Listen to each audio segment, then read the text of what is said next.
안녕하십니까, 김정구 GTV입니다. 이 시간 방송은 헤드라인에서 좀 멀어진 듯한 우크라이나 전쟁, 그리고 종전 협상이든 휴전 협상이든 어떻게 진척되어 가고 있는가 하는 진척사항을 알아보겠습니다. 유럽이 35조 원의 우크라이나에 대한 그 지원을 하기로 결정했군요. 11일 영국, 독일이 공동으로 주재한 40개국이 대면 혹은 화상으로 참석해서 회의를 했는데요.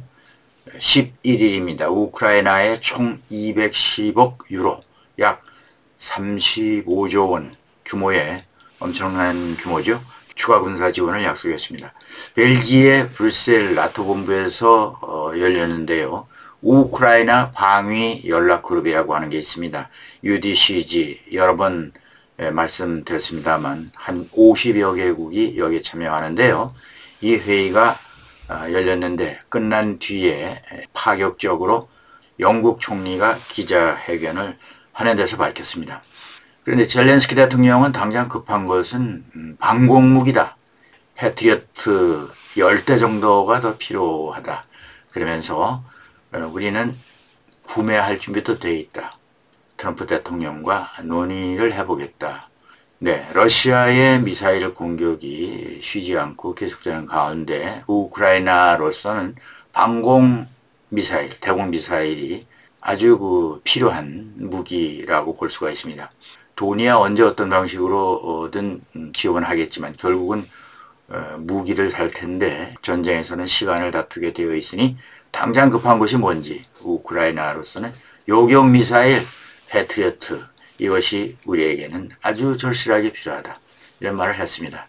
유럽이 이렇게 통 큰 지원을 결심한 것은 미국에 대해서 이제 유럽도 독자적으로 우크라이나에 지원을 할 수 있는 그런 능력을 가지고 있다. 이런 것을 보여주기 위해서 이러한 지원 행보를 하고 있다. 이렇게 생각이 됩니다. 트럼프 대통령은 종전 협상이 답보 상태에 들어가자 조급한 마음을 드러내기 시작했습니다.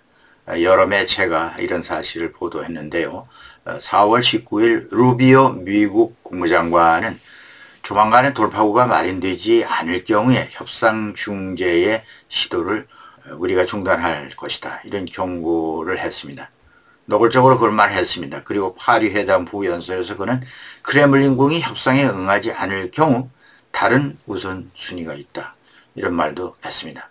손을 뗀다 그런 얘기도 했고요. 다른 길을 가겠다.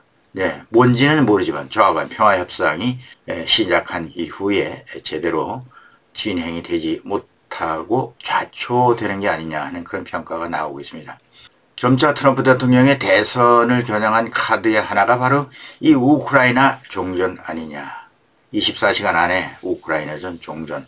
이거를 트럼프 대통령이 들고 나왔던 것인데 이것이 점차 명확해지는 것으로 보입니다. 미국 우선주의니까 포기할 땐 과감히 손을 떼겠죠. 트럼프 대통령의 스타일로 봐서 그런 생각이 들기도 합니다. 그런 가운데 키스 켈로그 미국 백악관 우크라이나 담당 특사는 2차 대전 때 독일처럼 동서분할했던 그런 사례를 들어서 우크라이나를 분할 통치하면 어떠냐 이런 제안을 했습니다.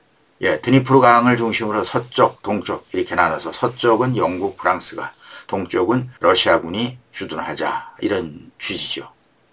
지도를 참고로 보시면 바로 이런 그림이 나오겠죠. 이게 논란이 커지게 됩니다. 그래서 켈로그 특사는 분할을 하자고 언급한 게 아니다 이렇게 수습을 하고 나섰는데요. 그런데 이런 말을 꺼냈을 때는 뭐 아니 땐 굴뚝에 연기 날까 이런 얘기가 되겠죠. 설명 과정에서 트럼프 2기 행정부가 이미 내적으로 이런 구상을 하고 있었다는 분석이 힘을 얻고 있다는 겁니다. 켈러그 특사가 트럼프 행정부가 갖고 있는 밑 그림을 슬쩍 흘려본 게 아니냐 이런 생각이 들게 됩니다. 미국의 휴전 문제가 잘 풀리지 않는 기색 역력합니다. 이런 기색이 보이자 양국은 종전 후를 대비해서 전쟁은 더욱 치열해지고 있습니다. 러시아가 13일 우크라이나 북동부 수미주 일대를 탄도미사일 등으로 대규모로 공습을 했죠. 크루스크에 가까운 서쪽의 수미주입니다. 미국 특사가 러시아 푸틴을 만난 후에 2시간 만에 포격을 감행했습니다. 인명피해가 크다고 합니다. 최소 32명이 숨지고 수십 명이 부상을 입었다고 CNN 등이 보도했는데요. 단일 공격으로는 2023년 10월 이후에 최대 인명피해라고 진단했습니다. 어떤 매체에서는 100여 명 이상이 사망한 것으로 전해지고 있다, 이렇게 보도를 했는데요. 특히 그 종료주일이죠. 4월 20일이 부활절인데요. 종료주일 일요일을 맞아서 교회에 가는 인파가 붐비는 가운데 피해가 컸다는 분석이 나오고 있습니다. 4월 14일 크렘린 대변인 페스코프의 얘기로는 미국 특사와 회담 직후에 평화회담이 어느 정도 진전이 있었다, 이런 발언을 내놓습니다. 그 다음에 하는 말이 에너지 분야 부분적 휴전 30일 기간은 끝났다, 이미 만료됐다, 이렇게 발표를 했는데 그 발표 직후에 일어난 사건입니다. 앞뒤가 맞지 않는 이 말 속에는 휴전은 해야 되겠고 그렇지만 공격은 우린 계속한다, 이런 말이 되겠죠. 휴전 기간은 우리가 준수했고 위반은 우크라이나가 위반했다, 이런 비난을 하기 위한 것이란 의미가 들어있습니다. 이런 비난을 하기 위한 의미가 들어있습니다. 푸틴은 트럼프의 휴전 중재를 최대한 이용할 것이다 라는 예감이 듭니다. 트럼프 대통령이 느끼고 있는 좌절감 이해할 만합니다만 트럼프 대통령은 그러면서 전쟁에 대한 책임을 볼로디미르 젤렌스키 대통령과 조 바이든 전 미국 대통령이 반복해서 돌렸습니다.